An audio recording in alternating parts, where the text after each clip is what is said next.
So mga pre, kasama natin yung may-ari ng Ukasang Eating House dito sa Ahoy, Iloilo. So si Ma'am Gina Kumatso. Hi Ma'am. Konnichiwa. Welcome to the afternoon to everyone. So Ma'am, pakilala ka muna sa ating mga viewers. I'm Gina Navarro Kumatso and I'm the owner of Ukasang Eating House. So welcome here in Ahoy, Ukasang Eating House.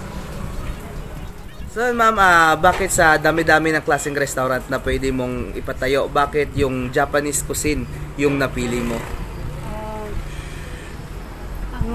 Bakit na Japanese cuisine na napili ko? So because I'm still in Japan almost 30 years. So 30 years ako nag-stay sa Japan and my husband is a Japanese. So nung nandun ako sa Japan, parang naisip ko kasi nga ang daming gustong pumunta ng Japan at malaman yung mga culture nila at gusto malaman, matikman yung lalo-lalo yung food nila dahil marami daw masasarap. So parang yan ang naisip ko nga gusto ko mag-start dito ng Japanese restaurant para i-share at maipatikin ko rin dito sa lalo na dito sa Ahoy yung Japanese food sa kaya kong mailuto na talagang maipatikin sa kanila yung lasang nandun sa Japan na nakakain ko at natitikman ko. So yan na naman ang vision ko na mapakain ko rin sila. So actually hindi lang naman pagkain ang gusto ko ma-share dito sa Pilipinas. Ganon din yung culture and tradition ng Japan. Gusto ko rin na, at yan ang pinag-aaralan ko, gusto ko rin ma-share at maituro. So Ma'am Jen, ano ba yung mai-offer ng Ukasang Eating House sa mga nanonood natin, sa mga prospect mo na mga customer? Marami tayong mai-offer, lalo na yung bestseller namin, lalo na yung katsudon. Katsudon is a pork na shop, ang pork shop na naka-breaded with the egg, topping sa rice niya. Katsudon and also ebi fry. Then okonomiyaki. Okonomiyaki is from cabbage, vegetable. It's a Japanese pizza. Yan ang okonomiyaki. And also mayroon din tayong tenjal suba and the tempura. Yan ang specialty din ng Japan. So, at mayroon din koroke. Koroke talagang kilala din yan sa Japan. Koroke and tempura, yun. So Ma'am Jen, sa mga viewers natin na nanonood ngayon at may plano na pumunta dito, ano po ba yung maipapangako nyo sa mga viewers natin? Maipapangako lang namin sa ngayon, hindi pa naman talaga namin masabi nga talagang napakasarap, pero masarap din talaga yung pagkain. Hindi pa namin masabi napakasarap, but I try na gusto namin na patikim sa inyo ang masarap na talagang authentic na Japanese pagkain. At affordable. At hindi kayo mahihirapan. Kahit na hindi na kayo tumakbo ng Iloilo na masyadong mag-travel pa ng malayo, magbayad ng mahal. Dito, affordable nyo makakain nyo, matitikman nyo yung totoong Japanese na food. Dahil talaga yung mga ingredients namin ay galing talaga sa Japan. At lalo-lalo na yung mga gamit, ganun din.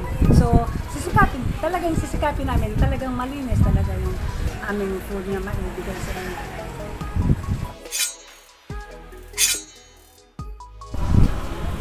Okay, actually, ako nagturo na naman ang pagluluto dito at experience na sa Japan yung kinuha ko. But ang nagluluto dito talaga yung pamangkin ko sa Shipmart.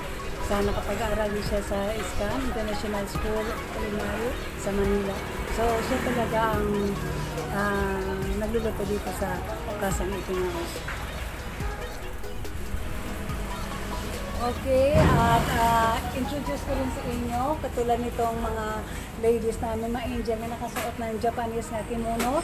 So pwede rin kayo pumunta dito at kung sino gustong maranasan makasuot ng Japanese kimono, wearing dito sa Okasan Eating House, nakasuot kayo at ma-feel nyo kung paano sumuot, kung paano nyo maisuot ang Japanese kimono. So Ma'am Jen, ito sila yung mag-entertain sa mga customer na papasok dito, tama? Oo, sila mag-entertain. So dapat makilala sila ng customer natin. So Wait a minute! Who are you? yung una, ipangalan. I'm Dali. Bea. Hello, I'm Isabel.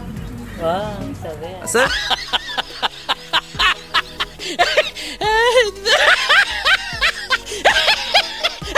so yun mga pre, sa mga nanonood na may plano na pumunta dito, so hanapin nyo lang sila. So sila yung mag-entertain sa inyo dito. Hello guys! Punta na kayo dito sa Okasan Eating House. Nandito lang po sa San Antonio, Ahuy, Iloilo. Punta na po kayo! Hintay kami!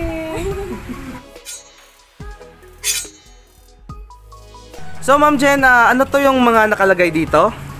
Actually, ito yung mga special delicacy ng mother namin, Okasan delicacy. Yung talagang luto to ng mother namin, katulad ng banana chips. So, mayroon kami dito at saka mayroon, ano to, at saka cookies and pulburon. Lahat ito ay mga delicacies ni nanay, na mother namin. Kaya gusto ko rin i-share dito para maibalik yung legacy niya. Ayan. So mga pre, narinig nyo sa may gusto o yung may type ng mga ganito pagkain. So welcome kayo na pumunta dito sa Okasan Eating House. So available po to mga pre. So ma'am, yung opening nyo dito, ano oras? From 8 o'clock to 7 o'clock. Okay, from 8 a.m. to 7 p.m. Okay. So ma'am, yung last order nyo mga 6 p.m? Mga 6:30. Okay, 6:30, okay. Pwede ba na-extend hanggang 8 p.m.? Okay. Mayroon din kami Japanese taiyaki, sa fish pancake in Japan. Famous na sa Japan talaga. Sarap ng taiyaki.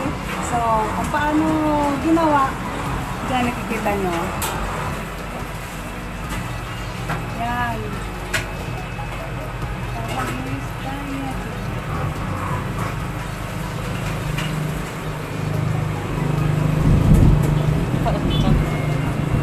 So mga pre, tingnan nyo, ang ganda ng nagluluto. Give your meat a good old rub, rub, rub, rub, rub, rub.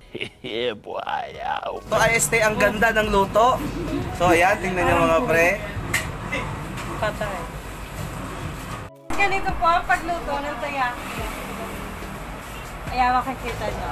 Tapos, i-flip natin.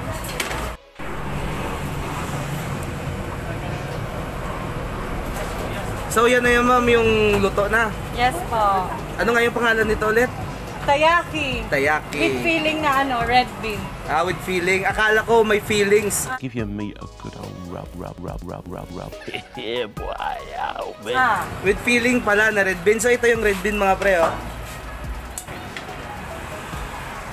So ma'am, may gusto kami shout out? Wala. Seriously, what the fuck are you doing? いらっしゃいませ！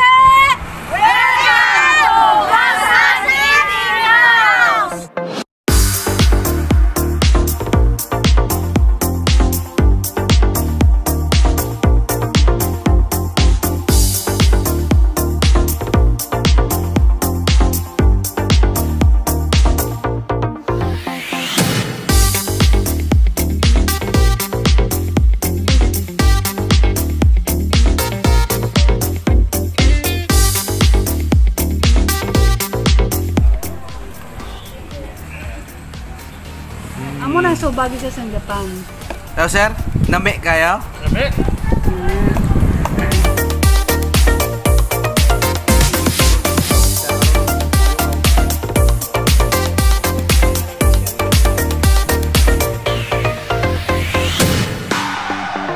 So mga pre, gusto kong pasalamatan si Ma'am Gina sa napakasarap na pagkain na inihanda niya sa amin. So maraming salamat, nabusog kami lahat. So mga pre, sa mga nanonood sa atin, so bisitahin nyo lang yung place ni Ma'am Gina dito. So maraming salamat mga pre sa nanonood ng video namin. So sa mga napagawi lang sa channel namin, so pakiclick naman po yung subscribe button, tsaka i-click na rin yung notification bell para updated kayo sa mga videong katulad nito. So mga pre, hanggang dito na lang yung video namin. So God bless us all and bye-bye! Thank you!